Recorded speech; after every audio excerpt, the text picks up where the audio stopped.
Hello बच्चों, मैं Shivam sir.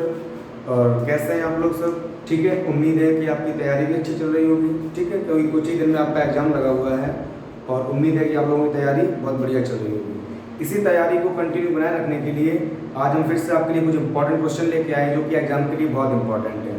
पिछले सेशन में भी हमने कुछ क्वेश्चन वीडियो में कुछ क्वेश्चन हमने सॉल्व किए थे और उम्मीद है कि आप लोगों ने वो वीडियो देखा होगा और आप वो क्वेश्चन भी वो सॉल्व किए होंगे। ठीक है, तो इसी को कंटिन्यू बनाए रखते हुए मैंने आगे क्वेश्चन देखते हैं। तो हमारा यहाँ पर कुछ क्वेश्चन है हमारे। तो पहला क्वेश्चन हमारा ये है कि एक चिंपांजी किसी झूले पर बैठा हुआ है और वो झूल रहा है। ठीक है, तो बोला गया कि अचानक से झूले पर खड़ा हो जाता है, तब आवर्तकाल पर क्या प्रभाव पड़ेगा। तो ऐसे क्वेश्चन हमारे अक्सर एग्जाम में आते हैं। तो इसमें बोला गया है एक चिंपांजी झूले पर बैठा है। कहाँ पर बैठा है बेटा? झूले पर। और वो झूल रहा है और अचानक से वो खड़ा हो जाता है। ठीक है, वो झूलते झूलते अचानक से खड़ा हो गया तो बोला कि उसके आवर्तकाल पर क्या प्रभाव पड़ेगा। तो हमें पता है कि जो हमारा आवर्तकाल का फॉर्मूला होता है वो t बराबर 2 pi under root l upon g होता है। ठीक है भाई, अगर हमें कोई भी टाइम ऑफ पीरियड का फॉर्मूला चाहिए तो वो t बराबर 2 pi under root l upon g होता है। तो जो टाइम ऑफ पीरियड होता है लंबाई के स्क्वायर रूट के डायरेक्टली प्रोपोर्शनल होता है। ठीक है, तो जब लंबाई ज्यादा होगी तो टाइम ऑफ पीरियड ज्यादा होगा, लंबाई कम होगी तो टाइम ऑफ पीरियड कम होगा। अब चिंपांजी था, वो बैठे बैठे अचानक से खड़ा हो गया। ठीक है, वो अचानक से क्या हो जाता है, हमारा खड़ा हो जाता है। जब वो अचानक से खड़ा हो जाएगा तो उसकी जो प्रभावी लंबाई है वो हमारी कम हो जाती है। ठीक है, वो हमारी उसकी इफेक्टिव लेंथ होगी वो कम हो जाएगी। अक्सर यहाँ पर ये लगता है कि वो तो खड़ा हो गया तो चिंपांजी की लंबाई हमारी बढ़ गई है और लंबाई बढ़ने पर आवर्तकाल बढ़ जाना चाहिए था, पर ऐसा नहीं है भाई। लंबाई हमारी इफेक्टिव लेंथ देखी जाएगी। जैसे हम बात करें कि ये हमारा ऐसे मूव कर रहा था, जब वो खड़ा हो जाएगा तो उसका जो द्रव्यमान केंद्र होता है हमारी बॉडी का वो हमारा नाभि पे होता है। तो द्रव्यमान केंद्र से जो प्रभावी लंबाई हमारी है झूले की वो कम हो जाती है। और जब प्रभावी लंबाई कम हो जाती है तो प्रभावी लंबाई कम होने से, इफेक्टिव लेंथ कम होने से उसका जो हमारा टाइम ऑफ पीरियड क्या हो जाता है, कम हो जाता है। ठीक है, तो इस क्वेश्चन का जो हमारा आंसर होगा कि उसका आवर्तकाल हमारा घट जाएगा। ठीक है, क्वेश्चन नंबर दूसरा देखते हैं जरा। दूसरे क्वेश्चन में हमसे बोला गया है कि एक द्रव ठोस की सतह को गीला कर देता है तो उसका स्पर्श कोण क्या होना चाहिए। तो देखो हमारा ये क्वेश्चन बड़ा इंपॉर्टेंट सा है कि अगर हमारा जैसे केश का नली में कोई द्रव डालते हैं तो कुछ द्रव ऐसे होते हैं कि उसकी सतह को गीला करते हैं और कुछ द्रव ऐसे होते हैं सतह को गीला नहीं करते हैं। अब कोई भी द्रव सतह को गीला करेगा कि नहीं करेगा ये बात डिसाइड होती है हमारे उसके स्पर्श कोण पर। ठीक है, तो जिन द्रव के लिए जो स्पर्श कोण हमारा होता है वो थीटा हमारा जो 90 से छोटा है, जिन द्रवों के लिए जो हमारा स्पर्श कोण का मान हमारा जो है ठोस और द्रव की सतह के लिए थीटा से 90 से कम होता है वो हमारी सतह को गीला कर देते हैं। ठीक है, और जिनके लिए हमारा 90 से ज्यादा होता है वो हमारा सतह को गीला नहीं करते हैं। इसका हमारा एग्जांपल है कि जो जल और ठोस के लिए, जल और कांच के लिए जो हमारा स्पर्श कोण होता है वो 0 डिग्री होता है, शुद्ध जल है। अगर शुद्ध जल और हमारा कांच है तो उसके लिए हमारा स्पर्श कोण 0 डिग्री होगा और साधारण जल और कांच है उसके लिए हमारा 8 डिग्री होगा। तो इन दोनों पोजिशनों में जो हमारा जल है उसके लिए हमारा स्पर्श कोण हमारा 8 डिग्री से कम होता है या हमारा 90 डिग्री से कम होता है। और जब स्पर्श कोण हमारा 90 डिग्री से कम होगा तो वो हमारा ठोस सतह को गीला कर देगा। और हम सबको पता है कि पानी अगर हमारा जो है किसी केसली में डाला जाएगा तो पानी हमारा उसकी सतह पर चिपक जाता है, उसको गीला कर देता है। वहीं पर हमें पता है कि जो पारा है, पारे के लिए स्पर्श कोण लगभग 138 डिग्री होता है। ठीक है, पारे के लिए जो स्पर्श कोण है वो लगभग 138 डिग्री होता है। अब ये जो कि 90 से ज्यादा है तो जब पारा हमारा केश कनली में डाला जाता है तो वो उसकी सतह को गीला नहीं करता है। अब क्वेश्चन में हमसे बोला गया है कि एक द्रव ठोस सतह को गीला नहीं कर रहा है, तो जो द्रव ठोस सतह को गीला नहीं कर रहा है इसके लिए इसका मतलब उसके लिए थीटा होगा वो 90 से बड़ा होगा। अगर गीला कर देता तो 90 से कम होता। तो बोला है कि उसके लिए स्पर्श कोण क्या होना चाहिए। तो हमें पता है कि अगर उस सतह को गीला नहीं कर रहा है तो उसके स्पर्श कोण हमारा 90 से ज्यादा होना चाहिए। तो 90 से ज्यादा होने के इसका आंसर क्या हो जाएगा हमारा अधिक कोण। ठीक है, ऑब्ट्यूज एंगल। अधिक कोण को क्या बोलेंगे, ऑब्ट्यूज एंगल। और ऑब्ट्यूज एंगल कौन से एंगल होते हैं, 90 से बड़े होते हैं। अगर यहीं पर क्वेश्चन फिर से रिपीट करते हैं, अगर क्वेश्चन में हमसे ये बोला जाता कि उस सतह को गीला कर देता है तो उसमें थीटा हमारा 90 से कम होता और 90 से कम होता तो वहां पे हमारा आंसर क्या हो जाता, न्यून कोण, एक्यूट एंगल। ठीक है, नेक्स्ट क्वेश्चन देखते हैं जरा। बोला चुंबकीय क्षेत्र का ऐसा ही मात्रक क्या है। तो चुंबकीय क्षेत्र के बारे में बहुत सारे मात्रक होते हैं। ठीक है, एक बार हम देख लेते हैं। तो जो मेन मात्रक होता है वो टेस्ला होता है, साइंटिस्ट के नाम पे रखा गया है। जो मैग्नेटिक फील्ड है उसका यूनिट हमारा क्या होता है, टेस्ला होता है। टेस्ला के अलावा हमारा एक और होता है न्यूटन पर एम्पियर इनटू मीटर, ये भी हमारा चुंबकीय क्षेत्र का मात्रक है। ठीक है, लिखा मिलेगा आपको अवसर न्यूटन पर एम्पियर इनटू मीटर, ये भी हमारा मैग्नेटिक फील्ड का यूनिट है। ये कहां से आता है, चुंबकीय बल के फॉर्मूले से। चुंबकीय बल का फॉर्मूला जो धारावाही चालक के लिए होता है वो होता है F बराबर I V L sin theta. ठीक है, जो हमारा कोई धारावाही चालक है, करंट कैरिंग कंडक्टर, उसके लिए जो मैग्नेटिक फील्ड का फॉर्मूला होता है वो F बराबर होता है IBL sin थीटा, और जो B हमारा है वो चुंबकीय क्षेत्र है। अब अगर यहाँ से B का मात्रक निकालें तो B बराबर हमारा हो जाता है F/I × L। अगर हम यहाँ पे यूनिट इसका रखें तो F का यूनिट क्या हो जाएगा, न्यूटन, अपॉन I हमारा क्या है, धारा है, इसका हो जाएगा एम्पियर, और लंबाई का क्या हो जाएगा, मीटर। तो अब याद रखोगे कि जो हमारा चुंबकीय क्षेत्र का मात्रक होता है वो होता है न्यूटन पर एम्पियर इनटू मीटर। तो टेस्ला भी होगा, न्यूटन पर एम्पियर इनटू मीटर भी होगा। अच्छा, एक और हमारा इसका इंपॉर्टेंट मात्रक निकल के आता है, वो होता है हमारा वेबर पर मीटर स्क्वायर। ठीक है, वो कहां से आता है, चुंबकीय फ्लक्स का फॉर्मूला होता है फाई बराबर होता है B × A। चुंबकीय फ्लक्स का जो फॉर्मूला होता है फाई बराबर BA, और हमें पता है कि जो फ्लक्स है उसका मात्रक होता है वेबर, तो यहां से भी हम B का यूनिट निकालते हैं। तो फाई = BA, तो B बराबर क्या हो जाता है हमारा φ/A।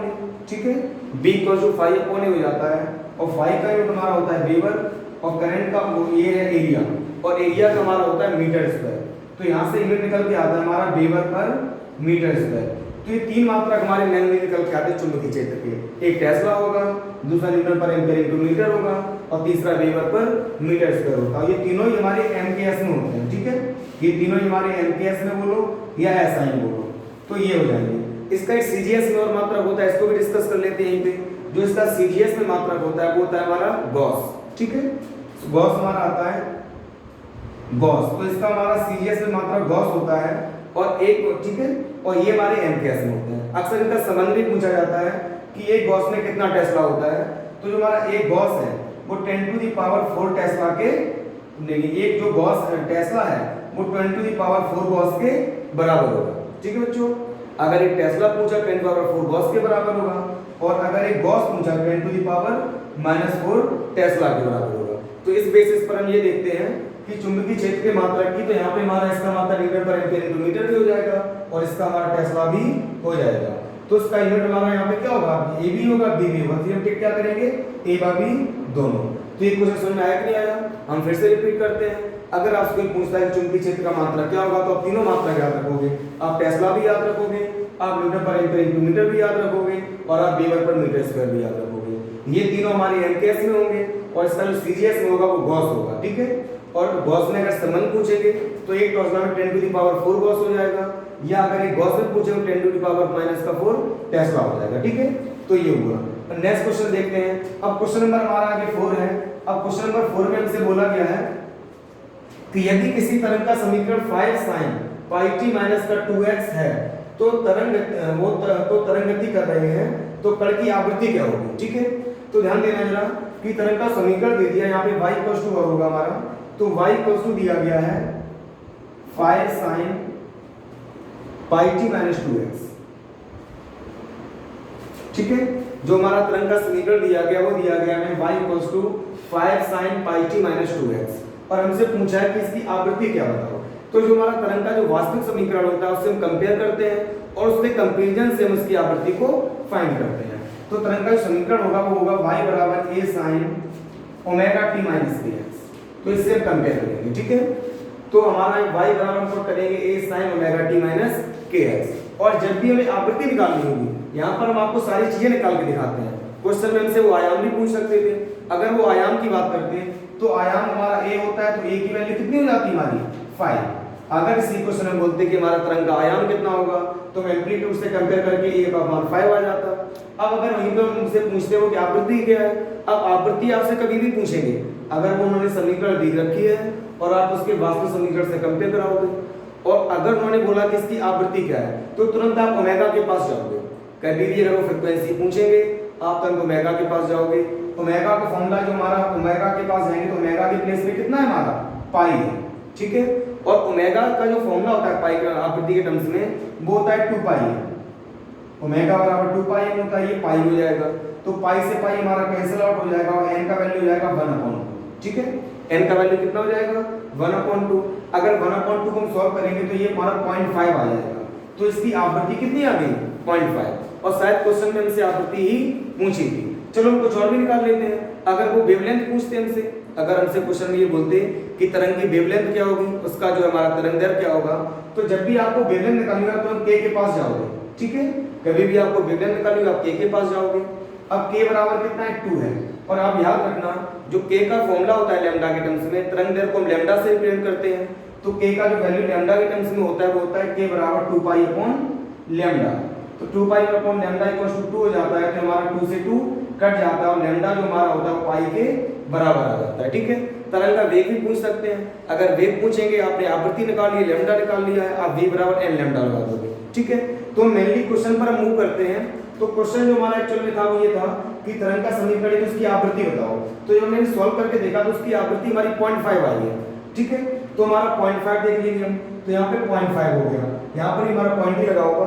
तो जब हम ध्यान से देखें तो आवृत्ति का जो मात्रक होता है वो हर्ट्ज होता है। ठीक है, आवृत्ति का जो हमारा यूनिट होगा वो हर्ट्ज होगा, और इसके अलावा पर सेकंड भी होता है, क्योंकि जो आवृत्ति होती है वो आवर्तकाल का हमारा क्या होता है, रेसिप्रोकल होता है। तो हमारा जो टाइम ऑफ पीरियड का सेकंड होता है तो आवृत्ति का सेकंड इनवर्स हो जाता है, तो हमारा उसका 0.5 हर्ट्ज भी हो जाएगा और 0.5 सेकंड इनवर्स भी हो जाएगा। तो यहाँ पर हमारा एक ऑप्शन दिया गया ए व बी दोनों, तो ये वाला हमारा क्या हो जाएगा, सही हो जाएगा। तो इसका आंसर हमारा क्या होगा, डी पार्ट। ठीक है, आई थिंक आपको समझ में आया होगा। नेक्स्ट क्वेश्चन देखते हैं। नेक्स्ट बोला डेल्टा यू। अच्छा, डेल्टा यू क्या होता है? डेल्टा यू जो हमारी होती है वो होती है आंतरिक ऊर्जा, इंटरनल एनर्जी। ठीक है, जो हमारी कोई भी गैस की आंतरिक ऊर्जा है उसको हम यू से रिप्रेजेंट करते हैं। ठीक है बेटा, जो हमारी इंटरनल एनर्जी होती है आंतरिक ऊर्जा, तो आंतरिक ऊर्जा को हम यू से रिप्रेजेंट करते हैं। ठीक है, अब आंतरिक ऊर्जा में परिवर्तन डेल्टा यू हो गया। अब उन्होंने बोला है कि डेल्टा यू का मान हमारा जो है वो किस विधि के लिए, ये डेल्टा यू की वैल्यू 0 है, वो किस विधि के लिए सही है। तो डेल्टा यू बराबर 0 किस प्रोसेस के लिए होगा?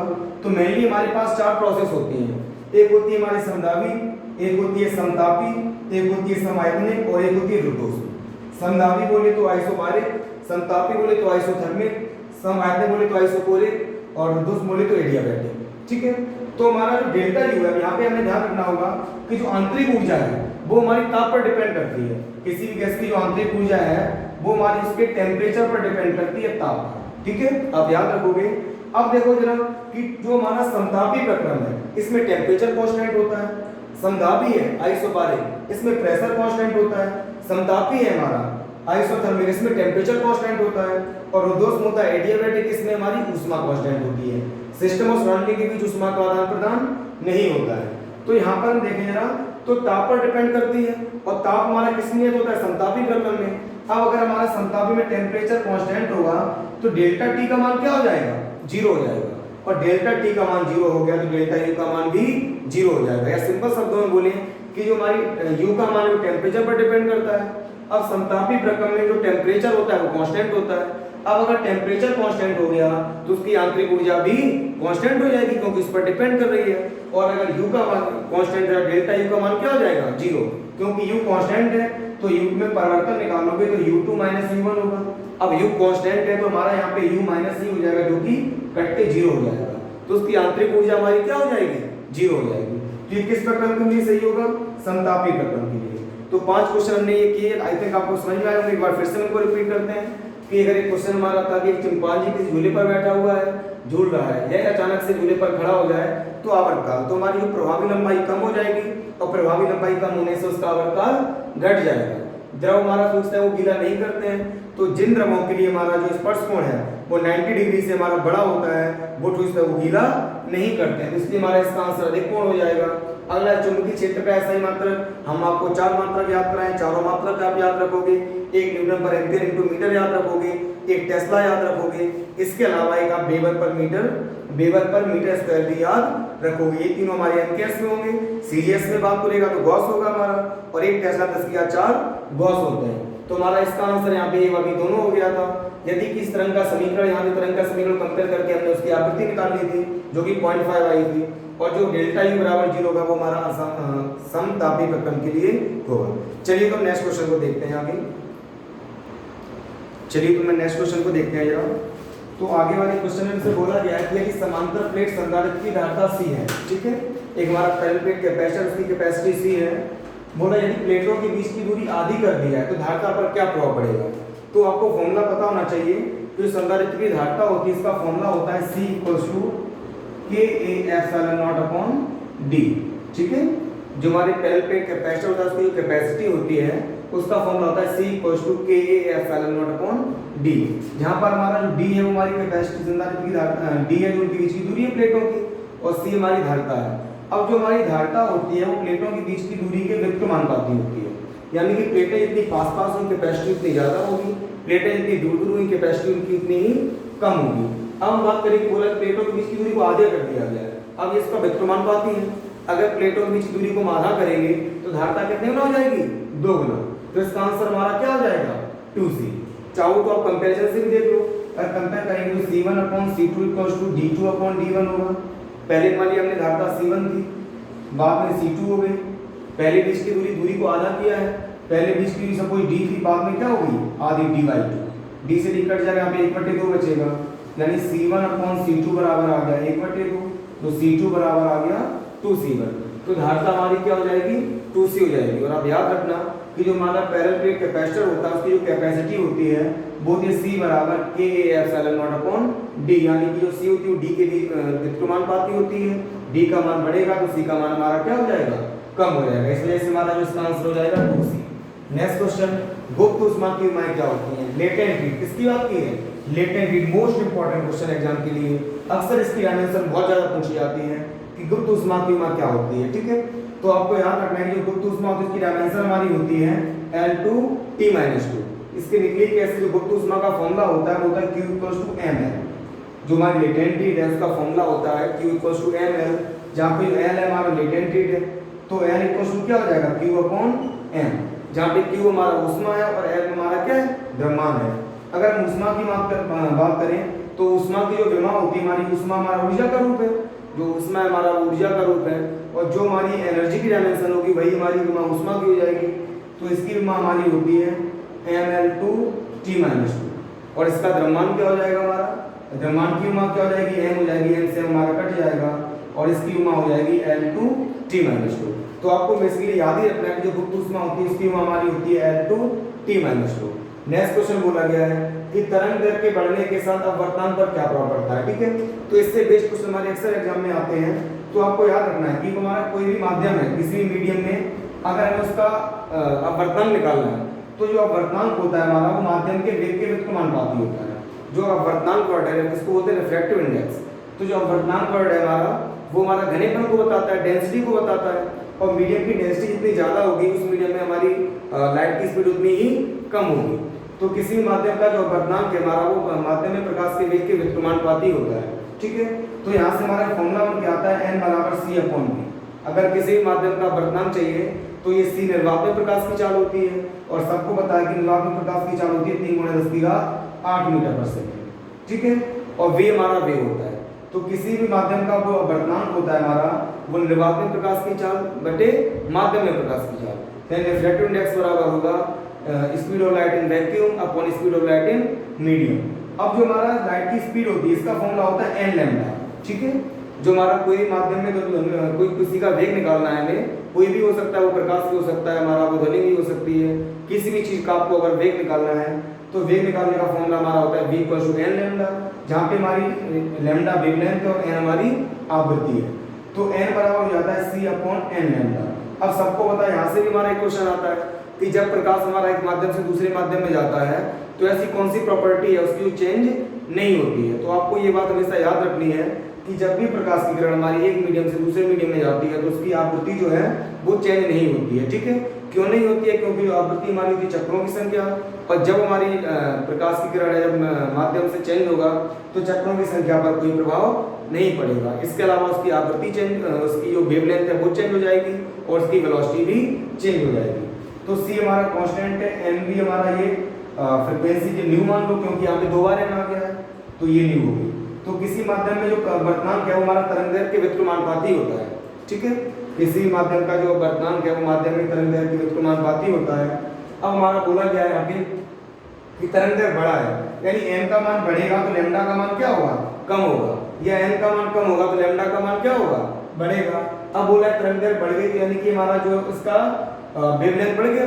ठीक है, और जब वेवलेंथ बढ़ेगा तो n का मान क्या होगा? कम होगा। तो इसका आंसर हमारा क्या हो जाएगा? घट जाता है। ठीक है, जब तरंगदैर्घ्य हमारी बढ़ेगी तो हमारा n का मान घट जाएगा, या जब हमारी वेवलेंथ कम होगी तो फिर हमारा n का मान बढ़ जाएगा। नेक्स्ट क्वेश्चन देखते हैं जरा कि चुंबकत्व, चुंबकत्व होता है मैग्नेट, ठीक है, मैग्नेटिज्म की बात हो रही है यहाँ पे। तो बोला है कि चुंबकत्व का सही परीक्षण क्या है। क्वेश्चन में हमारा बोला गया है कि मैग्नेटिज्म है उसकी हमारी किससे पहचान होती है, ठीक है। तो इस क्वेश्चन को में अक्सर गलती हो जाती है, हम लोग क्या कर देते हैं, देखो हमें पता है कि चुंबक के दो ध्रुव होते हैं, जो हमारी दंड चुंबक होती है, ठीक है, बार मैग्नेट, दंड चुंबक को इंग्लिश में बोलते हैं बार मैग्नेट। तो इसके दो पोल होते हैं, हमारा होता है नॉर्थ पोल, एक होता है हमारा साउथ पोल। और हम सबको पता है कि जो समान प्रकार के पोल होते हैं, जो लाइक पोल होते हैं, वो रिपेल करते हैं एक दूसरे को, यानी नॉर्थ पोल को रिपेल करेगा और साउथ पोल को रिपेल करेगा, ठीक है। और जो विपरीत पोल होते हैं, अपोजिट वाले, वो इसको अट्रैक्ट करते हैं। अगर हमारे अगर एन पोल के साथ एस पोल जाएगा तो उसे अट्रैक्ट कर लेगा, और अगर एस के साथ एन आएगा तो अट्रैक्ट कर लेगा। तो चुंबक में हमारा अट्रैक्शन भी होता है, रिपल्सन भी होता है। लेकिन अब वहां पे हम देखते हैं तो हमारा क्वेश्चन ये बनता है, तो यहाँ पे वो आकर्षण भी होता है, प्रतिकर्षण भी होता है। तो अक्सर हम टिक लगा दें दोनों पर, क्योंकि मैग्नेट में अट्रैक्शन रिपल्सन दोनों होता है। तो उस बेसिस पर हम जो है दोनों टिक करते थे, जो कि हमारा गलत हो जाएगा, ठीक है। जो चुंबकत्व की जो सही पहचान होती है वो होती है रिपल्सन से, प्रतिकर्षण से। चुंबक को जो हमारा मैग्नेट होगा उसकी जो सही पहचान होगी वो हमारी कहाँ से होगी, उसके प्रतिकर्षण से होगी। क्यों होगी, देखो हमें सबको पता है कि जो अट्रैक्शन फोर्स है वो हमारा मासिस में भी लगता है। भाई न्यूटन ने बताया था कि ब्रह्मांड में रखी प्रत्येक वस्तु दूसरी वस्तु को अपनी ओर क्या करती है, आकर्षित करती है। तो वो हमारा द्रव्यमान हो गए। तो जो अट्रैक्शन फोर्स है हमारा मासिस में भी लगता है और अट्रैक्शन फोर्स मैग्नेट में भी लगता है। तो अगर हम सभी बोले कि दो चीजें अट्रैक्ट कर रही हैं, तो चुंबक है कि द्रव्यमान है, तो वो हमारा चुंबक भी हो सकता है और वो हमारा मासिस भी हो सकता है। लेकिन अगर हमारी किसी ने बात की प्रतिकर्षण की, ठीक है, कि चुंबक अगर रिपल्सन की बात हुई तो द्रव्यमान हमारे कभी रिपल्सिव नहीं होते हैं, द्रव्यमान हमारे ओनली और ओनली अट्रैक्टिव होते हैं। द्रव्यमानों में केवल हमारा आकर्षण बल लगता है, वहां पर कोई प्रतिकर्षण बल नहीं लगता है। और हमारे चुंबक में प्रतिकर्षण भी लगेगा। तो अगर हमारी चुंबक की बात होगी, अगर या प्रतिकर्षण की बात हो रही है, तो 100% हमारा वो कैसा होगा, चुंबक ही होगा, वो द्रव्यमान नहीं हो सकता। इस बेसिस पर हम याद रखते हैं कि चुंबकत्व की सही पहचान होती है वो हमारी प्रतिकर्षण से होती है। नेक्स्ट क्वेश्चन बोला गया कि यांत्रिक घड़ी में सेकंड वाले कांटे का कोणीय वेग, ठीक है। ऐसे क्वेश्चन हमारे अक्सर आते हैं कि हमारा सेकंड वाली सुई है उसका कोणीय वेग क्या होता है। तो कोणीय वेग निकालने के लिए आपको फॉर्मूला पता होना चाहिए। अब देखो यहाँ पर हमें क्या होगा कि एंगुलर वेलोसिटी निकालने के कई सारे फॉर्मूले होते हैं। ओमेगा निकालने जो कोणीय वेग होता है उसको ओमेगा से रिप्रेजेंट करते हैं, और ओमेगा को निकालने के लिए आपके पास बहुत सारे फॉर्मूले होते हैं। एक तो हमारा होता है ओमेगा इक्वल्स टू 2πn, जहाँ पे हमारी फ्रीक्वेंसी हो जाती है। अगर फ्रीक्वेंसी पता है तो आप 2πn का फॉर्मूला लगाओगे। एक हमारा होता है 2π/t, जहाँ पे t हमारा आवर्तकाल है। अगर आपको आवर्तकाल पता है तो ओमेगा बराबर 2π/t लगाओगे। अब हमें पता है कि घड़ी में सेकंड वाली सुई की बात की है, और हम सबको पता है कि जो सेकंड वाली सुई होती है वो अपना एक पूरा चक्कर 60 सेकंड में लगा लेती है। जो सेकंड वाली सुई है वो अपना पूरा चक्कर 60 सेकंड में लगाती है, तो उसका जो टाइम ऑफ पीरियड है वो 60 सेकंड हो जाता है। तो हम यहाँ पे फॉर्मूला लगाएंगे ओमेगा का, वो 2π/t लगाएंगे। तो ओमेगा इक्वल्स टू 2π/2। अब यहाँ पे चूंकि सेकंड वाली सुई की बात की है और हमें पता है कि सेकंड वाली सुई है वो अपना एक पूरा चक्कर 60 सेकंड में लगा लेती है। अब अगर वो 60 सेकंड में लगा लेगी तो उसका टाइम ऑफ पीरियड 60 सेकंड हो जाएगा। तो t को हम 60 रख देंगे, तो 2π/60 हो जाएगा, और इससे ये हमारा कट जाएगा 30 आ जाएगा नीचे, तो π/30 हो गया। तो जो हमारी सेकंड वाली सुई होती है उसका जो कोणीय वेग होता है हमारा π/30 होता है। अच्छा, आपसे घंटे वाली सुई का ही पूछ सकते थे, मिनट वाली सुई का ही पूछ सकते थे। भाई इसको याद ही रखना, ये तो कांस्टेंट है, बेसिकली आप निकाल भी लोगे, पर आप इसको याद ही रखना या ध्यान रखना हमेशा कि जो हमारी सेकंड वाली सुई है उसका जो कोणीय वेग बोले तो एंगुलर वेलोसिटी, उसकी एंगुलर वेलोसिटी हमारी π/30 होगी। अगर एक बार मिनट वाली सुई की बात करते हैं, मिनट वाली सुई का कोणीय वेग कितना होगा, उसकी एंगुलर वेलोसिटी क्या होगी, तो उसके लिए लगाएंगे ओमेगा बराबर 2π/t। अब जो मिनट वाली सुई होती है वो अपना एक पूरा चक्कर 1 घंटे में लगाती है। अब टाइम को हमें रखना होता है सेकंड में, ठीक है। तो जो 1 घंटे में कितने सेकंड होंगे हमारे, अब 1 घंटे में 60 सेकंड होंगे, उन 60 सेकंड में 60 मिनट होंगे। तो टोटल 1 घंटे में सेकंड होते हैं हमारे, वो 60 गुणे 60 होते हैं। तो जब हम इसको सॉल्व कर लेंगे तो हमारा क्या आ जाएगा, मिनट वाली सुई का आ जाएगा, ये आ गया सेकंड वाली सुई का, यहाँ पे आ जाएगा मिनट वाली सुई का। अब अगर हमें घंटे वाली सुई का निकालना हो तो ओमेगा बराबर 2π/t, 2π हो गया। अब घंटे वाली सुई के लिए, अब घंटे वाली जो सुई होती है वो अपना पूरा चक्कर 24 घंटे में लगाती है। अब 24 घंटे में कितने सेकंड होंगे हम वहां पे रख देंगे, घंटे वाली सुई का कोणीय वेग आ जाएगा हमारा। अब जैसे ये हमारे 1 घंटे में 60 मिनट हो गए, तो 60 और 60 सेकंड हो गए, और जो हमारी जो बात हुई है वो हमारी 24 घंटे की हुई है, क्योंकि जो मिनट वाली सुई है 12 घंटे की बात करें, अगर हमारी मैन की बात करें तो जो मिनट वाली सुई है वो अपना चक्कर 12 घंटे में पूरा करती है, 24 घंटे में दिन और रात का पूरा हो जाएगा। पर हम काउंट हमारा जो है वो एक ही बार का करेंगे तो 12 घंटे की, तो यहाँ पर हम 12 रख देंगे, जो इसको सॉल्व कर लेंगे तो मिनट वाली सुई का हमारा कोणीय वेग आ जाएगा। तो किसी भी सुई की अगर कोणीय वेग की चर्चा करेंगे तो आप इस फॉर्मूले से लगा के निकाल लोगे, ठीक है। नेक्स्ट क्वेश्चन देखते हैं। बोला गया कि 0 डिग्री सेल्सियस पर स्थित 10 ग्राम बर्फ को 50 डिग्री सेल्सियस पर स्थित 100 ग्राम जल में मिलाया जाता है तो मिश्रण का ताप क्या होगा। तो यहाँ पे हम देखिए ये क्वेश्चन बड़ा इंपॉर्टेंट है और ऐसे क्वेश्चन हमारे अक्सर एग्जाम में आते हैं, ठीक है, मिश्रण वाले। तो ये क्वेश्चन हमारे 2-3 तरीके से लगते हैं। एक तो हमारा कैलोरीमिक का सिद्धांत डायरेक्टली लग जाता है कि जब हमारा एक ही अवस्था वाले द्रव को एक ही या कोई द्रव को द्रव में मिलाया जाए, ठोस को ठोस में मिलाया जाए, तो वहां पे जो हमारा लगेगा वो सीधा कैलोरीमिक का सिद्धांत लग जाता है। लेकिन इस क्वेश्चन में अक्सर हमारा बोला कि बर्फ को पानी मिलाया गया है, तो बर्फ होगी वो ठोस अवस्था में होगी और जो पानी होगा वो द्रव अवस्था में होगा। तो जब हमारी उनकी अवस्थाएं अलग अलग होंगी तो वहां पर हम डायरेक्टली कैलोरीमिक का सिद्धांत नहीं लगा सकते। तो हम ऐसे क्वेश्चन को कैसे सॉल्व करेंगे इसको हम देखते हैं जरा। तो यहाँ पे बोला गया है कि जो 0 डिग्री सेल्सियस पर हमारी 10 ग्राम बर्फ है, यानी हमने बर्तन लिया, इसमें 10 ग्राम बर्फ भरी हुई है, ठीक है बेटा। कितनी बर्फ भरी हुई है इसमें? 10 ग्राम, ठीक है। और बोला गया इसमें 50 डिग्री सेल्सियस का 100 ग्राम पानी मिला दिया। हमने पानी भर दिया इसमें और पानी जो था वो 100 ग्राम था और इसका ताप कितना था? 50 डिग्री सेल्सियस था। तो यहाँ पे देखो हम सबको पता है कि जब हमारा कोई पदार्थ, अब जैसे हमारा ताप की बात करें कि मिश्रण का ताप क्या होगा, तो जब हम इसमें गर्म पानी मिलाएंगे तो पहले बर्फ पिघलेगी। भाई ऐसा तो नहीं कि डायरेक्टली टेम्परेचर बढ़ने लगेगा, पहले बर्फ पिघलेगी और अगर हमारी बर्फ को पिघल जाने के बाद अगर इसके पास उसमें रिक्वायर्ड ज्यादा होगी तो हमारा जो है पानी बनने के बाद वो बर्फ पानी बनने के बाद गर्म भी होगी, अदरवाइज वो नहीं होगी। तो जब भी हम ऐसे क्वेश्चन सॉल्व करेंगे तो सबसे पहले हम ये देखेंगे बर्फ को जो है पिघलने के लिए कितनी ऊष्मा चाहिए और पानी के पास वो रिक्वायर्ड ऊष्मा है कि नहीं है। अगर पानी के पास हमारी इनफ है ही नहीं तो क्या बर्फ हमारा कभी पिघल पाएगा? नहीं पिघल पाएगा। और जब बर्फ पिघलेगा ही नहीं तो फिर हमारा टेम्परेचर तो बढ़ेगा नहीं, मिश्रण का ताप क्या रहेगा? 0 रहेगा, ठीक है। या दोनों के पास बराबर है तब भी हमारा बर्फ पिघल जाएगा पर मिश्रण का ताप क्या है? हमारा 0 ही रहेगा। लेकिन अगर हमारा इसके पास बहुत ज्यादा मात्रा है ऊष्मा की और बर्फ को चाहिए थी कम, तो जो बर्फ हमारी पिघल भी जाएगी और जो बची हुई ऊष्मा होगी उससे फिर हमारा पानी गर्म भी हो जाएगा, ठीक है। तो ऐसे क्वेश्चंस के लिए हम क्या करेंगे? सबसे पहले हम जो बर्फ को कितनी ऊष्मा चाहिए वो निकाल लेंगे और पानी के पास कितनी है। अगर हमारा बर्फ को ज्यादा चाहिए थी आंसर 0 होगा क्योंकि बर्फ नहीं पिघल पाएगी। दोनों के पास बराबर निकलती है तो बर्फ पिघल तो जाएगी पर हमारी पानी के पास ज्यादा मात्रा में ऊष्मा नहीं है। और अगर हमारा पानी के पास ज्यादा ऊष्मा है, बर्फ को चाहिए थी कम, तो हमारा बर्फ पिघल भी जाएगी, जो बची हुई ऊष्मा होगी उससे पानी भी गर्म हो जाएगा। तो देखते हैं जरा यहाँ पे, तो किसी भी पदार्थ का एक अवस्था से दूसरी अवस्था में जाने के लिए जो आवश्यक ऊष्मा होती है गुप्त ऊष्मा, लेटेंट हीट। जब कोई पदार्थ हमारा एक अवस्था से दूसरी अवस्था में जाता है तो वहां पर जो भी ऊष्मा हमारी आवश्यक होती है वो होती है गुप्त ऊष्मा। तो गुप्त ऊष्मा का फॉर्मूला होता है Q बराबर m है, ठीक है। तो यहाँ पे m हमारा क्या है? 10 ग्राम है और हम सबको पता है कि जो बर्फ की जो गुप्त ऊष्मा होती है वो 80 कैलोरी पर ग्राम होती है। बर्फ की जो गुप्त ऊष्मा होती है वो 80 कैलोरी पर ग्राम होती है। तो जब इसको सॉल्व करेंगे तो हमारा आंसर आ जाएगा 80 कैलोरी, यानी कि जो बर्फ है हमारी उसको पिघलने के लिए 80 कैलोरी ऊष्मा चाहिए। अब देखिए पानी के पास कितनी है, तो उसके लिए निकालेंगे Q बराबर mH डेल्टा T निकालेंगे। तो पानी का द्रव्यमान कितना लिया था हमने? 100 ग्राम। पानी की विशिष्ट ऊष्मा कितनी थी? 1 ग्राम। और जो तापांतर था हमारा वो कितना रखना है? 50, क्योंकि बर्फ हमारा 0 पे है, 50 डिग्री सेल्सियस। तो हमारा जो ऊष्मा निकल के आएगी 100 में जब हम 50 का गुणा करेंगे तो 5000 आ जाएगा। अब क्वेश्चन हमने देखा जरा कि बर्फ को चाहिए थी, यहाँ पे देखो जरा 80 है, ध्यान देना जरा, ये 100 है और ये 80 है। जब गुणा करेंगे तो हमारा 800 कैलोरी होगा, ठीक है, 80 नहीं होगा, 800 कैलोरी होगा।